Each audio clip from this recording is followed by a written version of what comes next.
How would you feel if you spent years chasing happiness only to realise that you were chasing the wrong thing?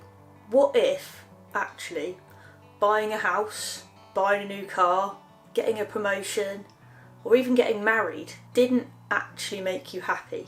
I might have been trapped in this cycle, and now I see through the illusion. Welcome to my channel if you're new. My name's Jo and I have just turned 40. Today I want to share with you what I've learned, so maybe, just maybe, you won't waste quite as much time getting there as I have. Here's the thing, happiness is not the destination. If your joy is tied up in external things, it's always going to be fleeting.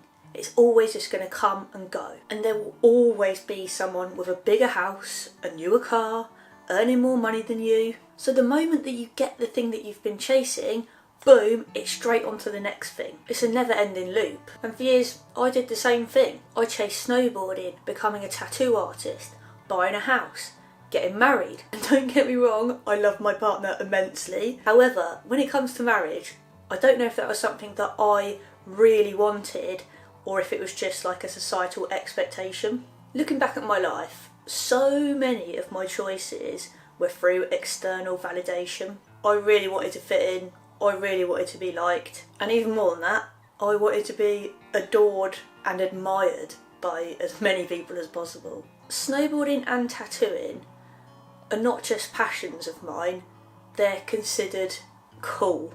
I really wanted people to be like, wow, that's what you do for a job? And just saying that out loud totally makes me cringe. And being on YouTube, I totally think there's an element of that as well. But there is a difference now.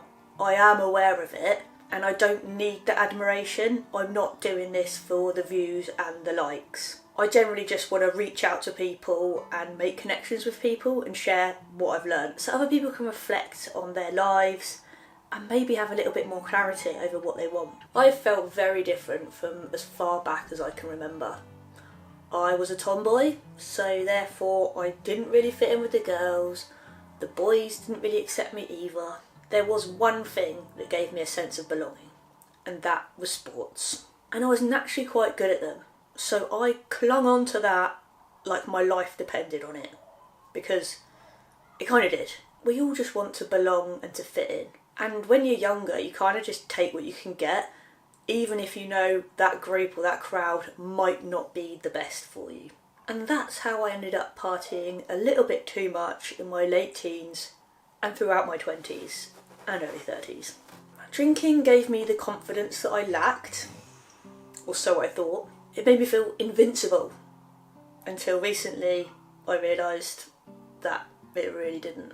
Snowboarding brought me some of the best moments in my life. Travelling, adventure, parties, incredible people. But there was a cost, and I think it was the dopamine chase, where I was constantly seeking higher and higher hits of dopamine because I was just like dropping into these incredible depressive episodes until I either won a competition or did really well, learnt a new trick, and then I was back down again. And it just was a whole roller coaster of emotions. The pressure got to me, the injuries got to me, the effects that I am still feeling today, and the crash when it was all over and I decided to quit. My whole identity was being a snowboarder, so then I just totally lost who I was as a person. I decided to become a gardener because I love the outdoors, but that just wasn't enough for me, or it wasn't cool enough. So I decided to chase tattooing for my love of art. But more than that, tattooing does have a status like snowboarding. People admired tattoo artists, and that was appealing to me. But here's something really important that I've realised. Living for external validation is exhausting, and it seems like you'll never be satisfied. Don't get me wrong, I love tattooing, but I don't need to be just a tattoo artist. I am so many other things. I don't need to post all of my tattoos and wait for the likes to come in. I am more than happy with my tattoos without posting them. And my identity is not my job title. Now that I have hit the big 4A, as they say, I finally feel at peace with who I am. And don't get me wrong, there are a few days where I don't. I'm unlearning, I'm relearning, I'm finally allowing myself to exist authentically as who I am, who I've always meant to be, without constantly seeking the approval of others. I don't feel the need to impress anyone, and that is really liberating. I've realised happiness isn't a one-size-fits-all. Obviously, what makes me happy might not make you happy, and that's the point. The key is listening to what makes you happy and brings you joy, not society's definition of it. So what actually makes me happy? Learning new things. Things that I'm actually interested in though. Experiencing new places and new cultures. Pushing myself out of my comfort zone. Being in nature. Taking care of my body and mind for longevity. Constantly making choices that align with who I want to be. Every time I chase something for an immediate hit of happiness, I get it and then I'm on the hunt for the next thing. But when I slow down and I ask myself, is this choice helping me become the person that I want to be? And then I tend to make better choices. I still have goals. I still buy things. But now I try and make them conscious choices, not mindless pursuits. I've really reframed how I see things, even some chores, because I hate washing up, but I want to live in a clean, calming environment. So washing up creates that environment, and I'm proud of my beautiful home. This simple mind shift, if applied to everything, can be so powerful and just makes me more content day to day. Some people get to a certain age and they kind of give up on growth, like, oh no, I'm too old for that. And I'm guilty of saying this too, and I'm 40. Hopefully I've got a few more years left of life and living life fully.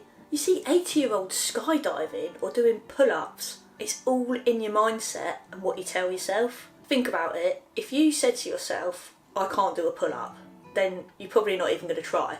But if you have it in your mind that that is your goal, and start off small and consistently, make note of the little wins and the progresses, one day you will do it. Then 5, then 10. What else could you achieve with that mindset? Anything. I have left a lot of conversations regretting what I've said because I've agreed with something that I didn't agree with just to fit in.